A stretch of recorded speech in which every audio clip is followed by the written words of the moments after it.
Hello fellow Helldivers, Thornton here, and something that the player base has been waiting for a very long time is a new enemy faction along with a bunch of other leaks. But what I am most interested in seeing is when are the vehicles finally going to come and how are they going to be used. And today we're going to do a deep dive because, well, the automatons might have new tanks, but it looks like we're going to get some of our own. But without further ado, let's jump into today's topic. So, we are going to be talking about vehicles today, and some people will be like, and I already know what's going to happen in the comment section, we already know stuff about vehicles. Well, it was actually posted on Reddit the other day, where a bunch of users were like, the automatons got tanks, why can't we have one? And this was massively upvoted, so I just want to put at the beginning of this, while we go over the information, keep in mind that while you may know every single leak coming to the game, not everyone knows everything, and so this video is for the general masses and not just for you. Remember, keep your fellow Helldivers in mind when they want to learn and know about new stuff. Now, the big thing in that image, though, is that the fact that players, well, want tanks to compete with the automatons. The automatons recently got the Barrager tanks, which are pretty awesome. That being said, it looks like with the Iron Legion, they are going to be getting even bigger tanks, and where does that really leave us as Helldivers? Well, thanks to the great data miner Iron Sights, he did actually let us know, and I highly recommend you guys follow him on Twitter. He has the newest leaks and updates there, always first. He did show us a render of a game of the TD-110 Bastion tank, and thanks to another user, they were actually able to render it in game, as you can see here. It is definitely a human type vehicle, unlike the Barrager, and this is actually coming from the first game of Helldivers 1, where you could go ahead and run around it. There was a driver, there was a shooter. It was overall a pretty fun game mechanic. Now the question is, are we going to get these anytime soon? Because we've heard a ton about different vehicles coming to the game for a very long time. There was the APAC, which is this giant monstrosity of a vehicle you can see right here. And this was actually brought to the game by hackers who were able to get into the game files and release them for certain players to run around and use them on PC, which was actually pretty interesting about 3 or 4 months ago when we first saw it. There's also another vehicle, which is going to be the Recon vehicle. I'll go ahead and show some gameplay right here. This one has not been as popular in gameplay leaks. So I'll go ahead and play the clip right here so you guys can kind of see how it would function. Tunnel breach.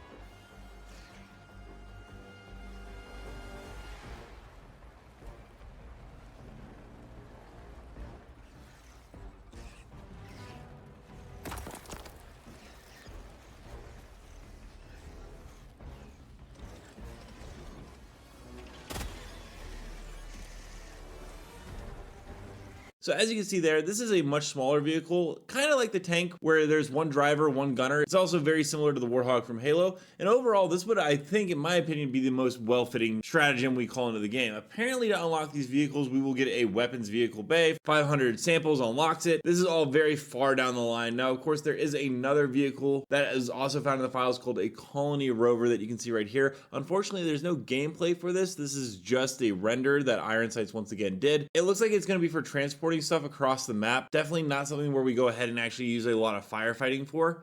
But the problem right now with the game, it does seem to be that according to Asunder, who's another valuable data miner, is that vehicles are vaulted due to hardware limits. It's hard to go ahead and get all these vehicles to work functionally and properly. They worked in the first game, Helldivers 1, because it was a top-down isometric style game, whereas this is a first-person slash third-person cinematic experience with a lot of things going on. We talked about the most recent timeline that we could see this stuff, which would be Liberty Day on October 26th. There is stuff in the files that Super Earth actually has road textures we'll be playing on, which could imply that we are going to be getting some vehicles there as well. It wouldn't be surprising if we saw some tanks because, well, Super Earth and there's the President's Mansion, so on and so forth. But as of right now, vehicles seem completely vaulted and they may not actually work in the game unless Arrowhead can find some workaround for it. That being said, if you guys have not seen any of the APAC gameplay, a YouTuber known as Redline718 Gaming actually went ahead and broke down how it will actually function in game as he got to try it out. I'll go ahead and play that here so you guys have a full understanding and all credit goes to him.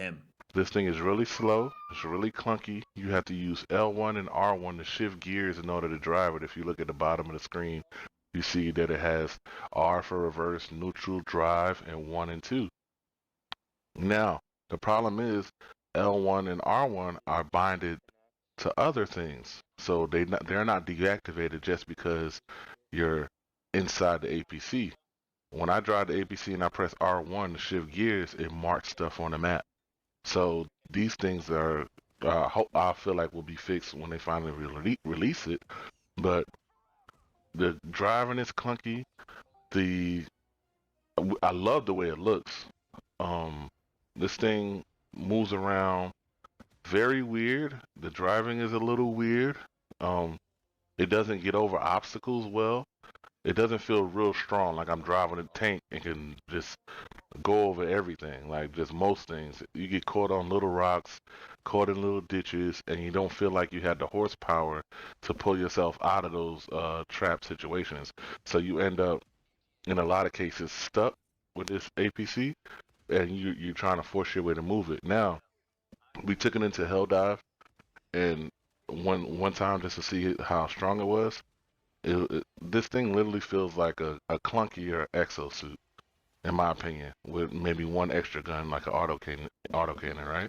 So it's good to drive around if you can set yourself up. You don't have to drop turrets, right? You can just you have two machine guns that reload like the machine guns, are as strong as the machine guns, and an autocannon.